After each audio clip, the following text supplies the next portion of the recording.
Trigger warning. Now, I don't do trigger warnings. But today I'm going to be talking about something controversial, something that's been tearing up the United States for close to 30 years. Political tribalism. It's been a huge negative force in America. Politics has essentially turned into a religion where otherwise normal people turn into the Hatfields and McCoys. Today's reader question asks, I probably never would have even given this current guy a chance if it wasn't for the things I learned from you, Evan. The more I'm with him, the more I like him, except for the learning curve in dealing with tribal differences when we rub each other the wrong way. So when is political tribalism a deal breaker and when can it be dealt with? Let's just say I have some thoughts. Stick around. My name's Marc, Katz, dating coach for smart, strong, successful women, and your personal trainer for love. Welcome to the Love You podcast. Keep listening to learn 10 steps for dealing with politics when dating. When we're done, I'll let you know how you could apply to Love You to create a passionate relationship where you feel safe, heard, and understood. So, once upon a time, probably about 5 years ago, I did an hour-long coaching call taking questions specifically about race, religion, and politics and how that intersects with dating. These are some of the highlights from that call, which I'll put a link in the show notes for where you could access that call, where I actually have an engaging dialogue with women about this subject. Without further ado, here are 10 ideas. Number one, there's nothing wrong with having preferences surrounding race, religion, and politics. The problems are when they box you in.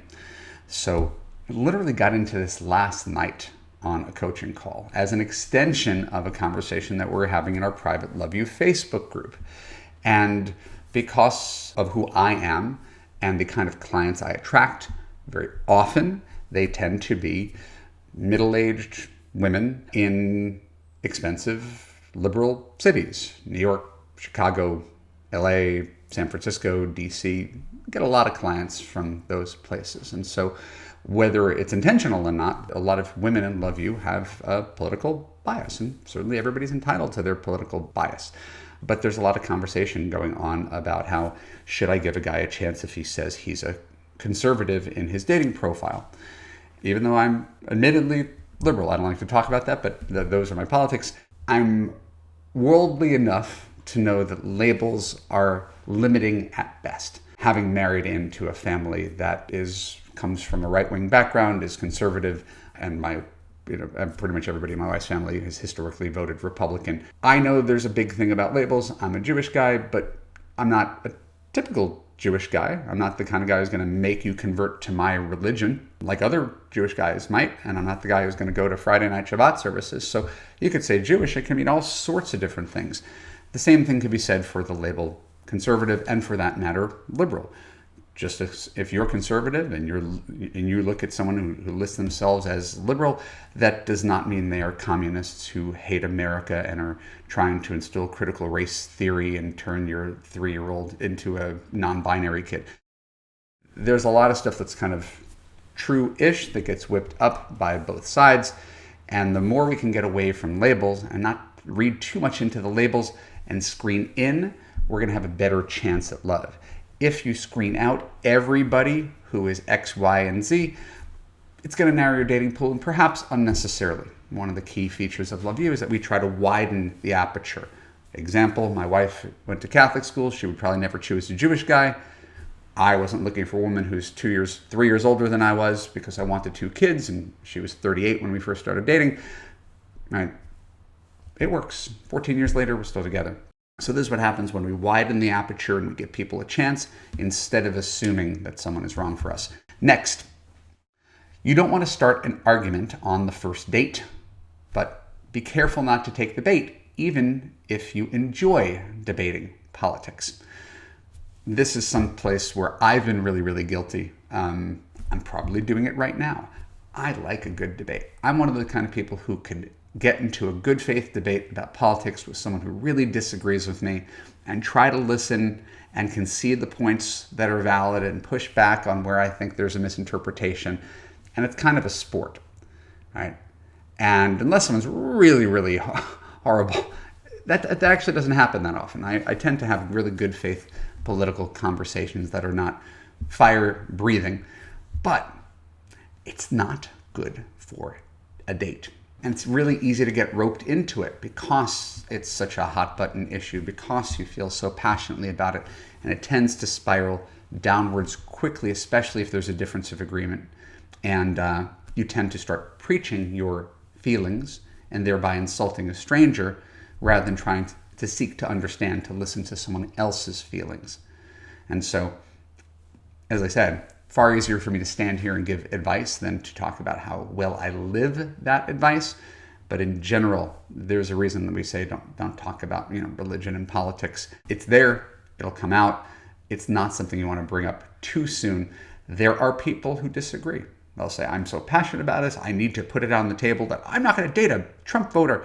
And I put it in my dating profile. And okay, I mean, you're allowed to, but I think you'd be better off just kind of burying that, having a connection, making conversation. If you see something that's a really big red flag in someone's profile, that's one thing, right? But just having different labels isn't that big red flag. So don't bring that up too soon. Number 3, be moderate and respectful. Agree to disagree.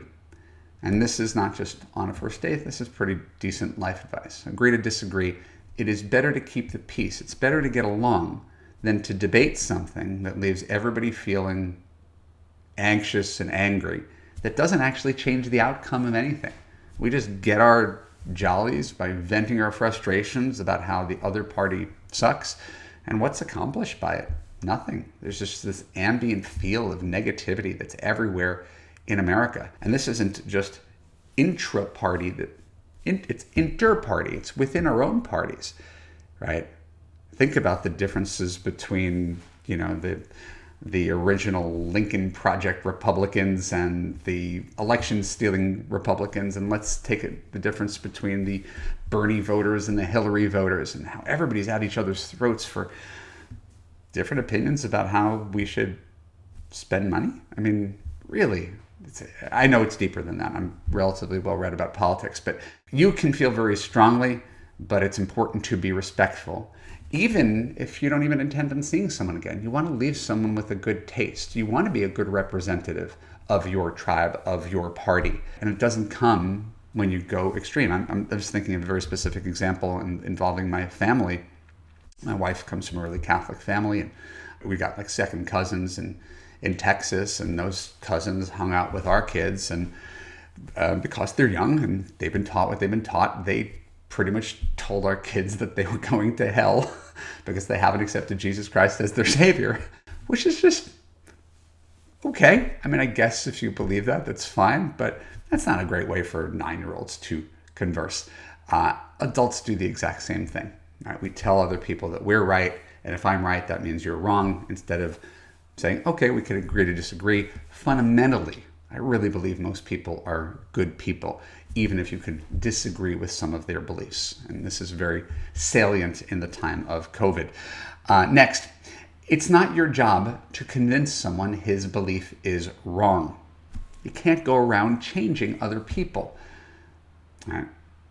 So there's the idea that if you believe something, that it is akin to a fact. Now, there are facts, but we all tend to cherry pick our facts. It's called confirmation bias. You're allowed to feel strongly. You're allowed to be well-read. You're allowed to be passionate. Right? But running around preaching, it becomes like religion. You become essentially an evangelist, spreading the word because you think you're saving lives by getting people to agree with you and vote for your team. The problem is it's not actually very persuasive. There's tons of books. There's a book on how to have difficult conversations. I think author's Peter Boghossian. I'm not positive. But there's all sorts of ways. New York Times has written articles. How do you have a conversation with someone about this? It is rarely in telling someone that they're wrong. If someone came out flat and told you that you were wrong, you'd immediately dismiss them as ignorant or a bigot. So you can't do the same to someone else. Really much better to listen, ask questions. Why do you believe that? Have you considered this? It's a much softer approach, and you're more likely to take those two Venn diagrams of people who occupy different epistemic spheres and combine them. We could find some daylight where we could agree on something. That's the building of a bridge. And by the way, if it's not obvious, everything I'm talking about now about politics is also great relationship advice, right? If men think this and women think this, or you think this and your boyfriend thinks this, how could we find an overlap where we could agree to disagree, find some common ground, move on, instead of carrying around the resentment? Part of the reason I'm going down this rabbit hole. Right. But politics. Next, beliefs and facts might as well be the same based on how our brains process them.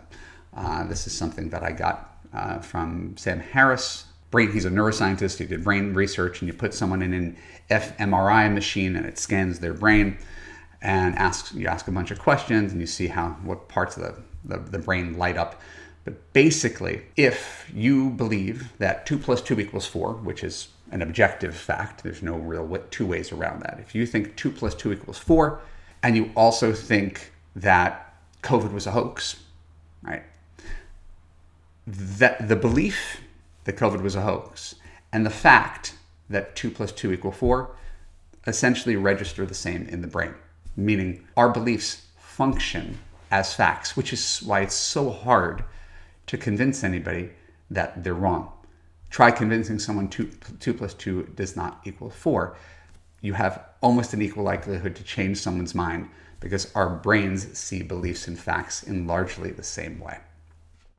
Next, if you have very strong beliefs, this is key, and this is something I saw in my Love You group last night.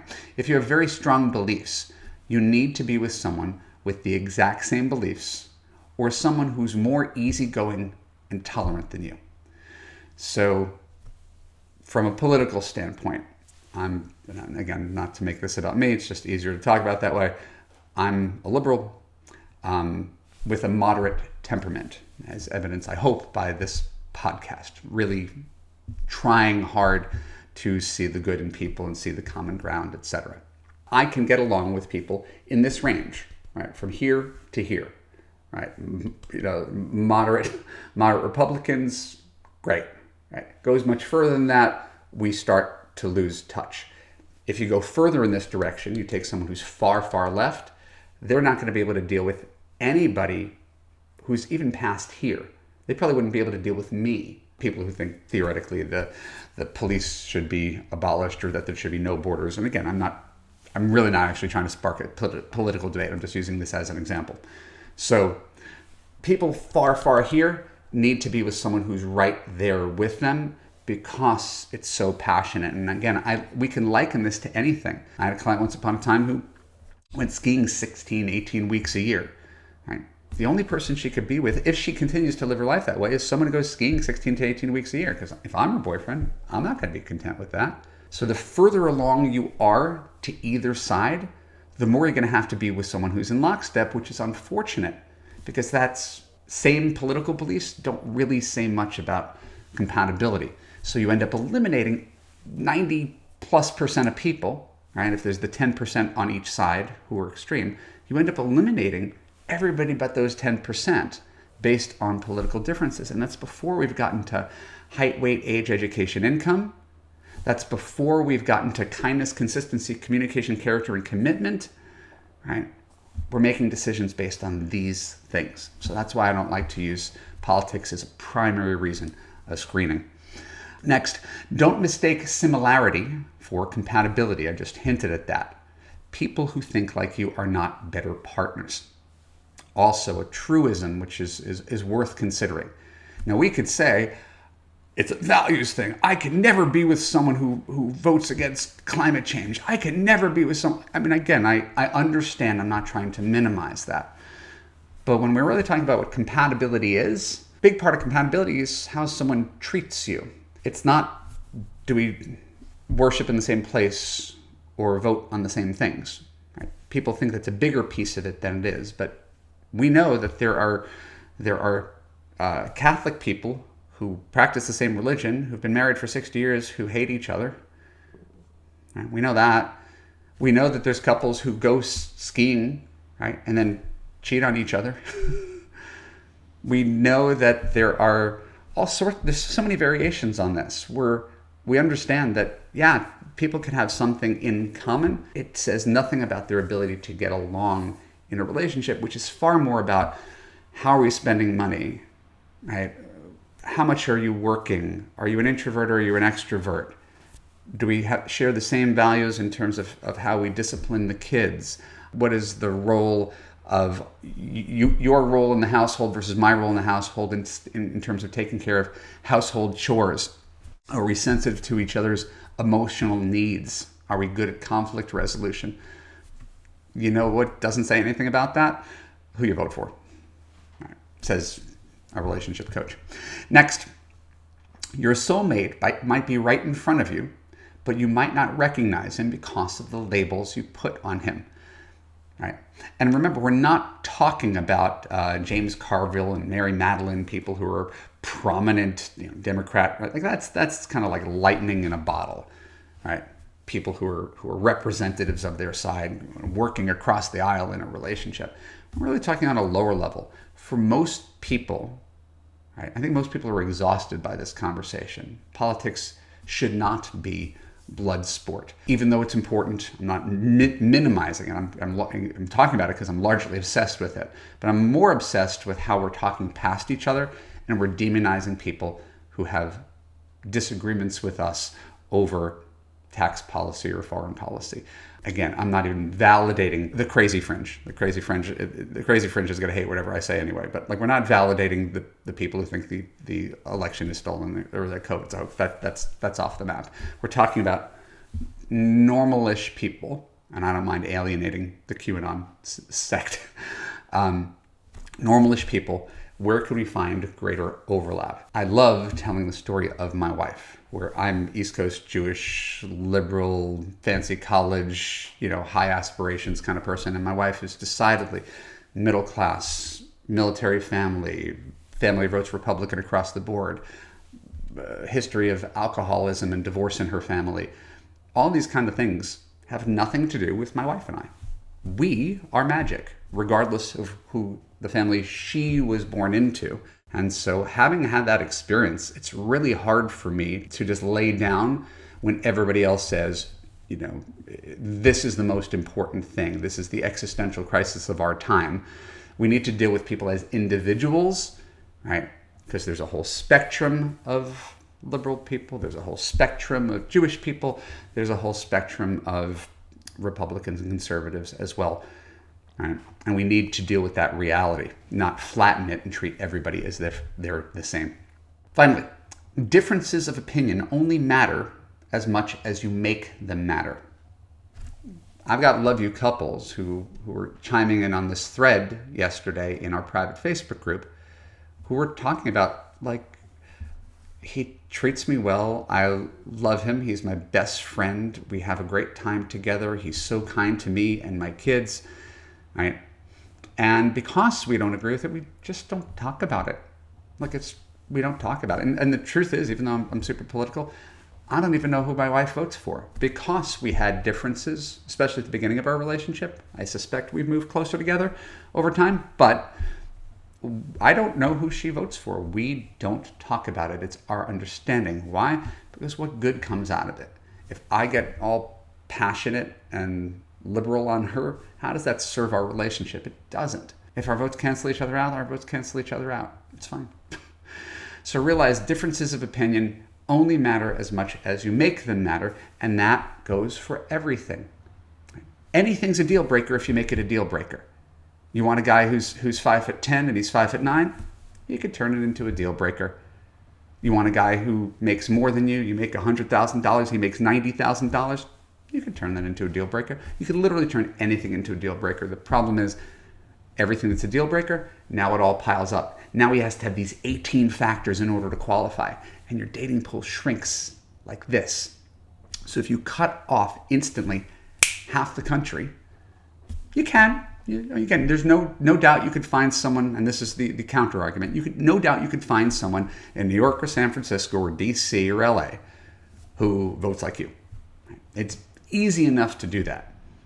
I just don't think it is the high-minded, open-minded, moral, realistic way of looking at the world. Right?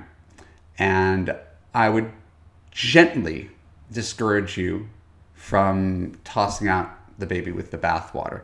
I live this advice. This is not like me just standing on my soapbox. I actually live this advice.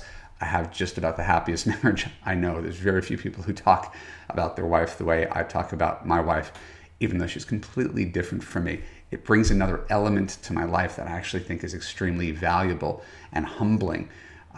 It's very easy to get too high on your horse when you read your news sources and you think you know how the entire world thinks. There's something refreshing about being brought down to earth and seeing things through a new lens.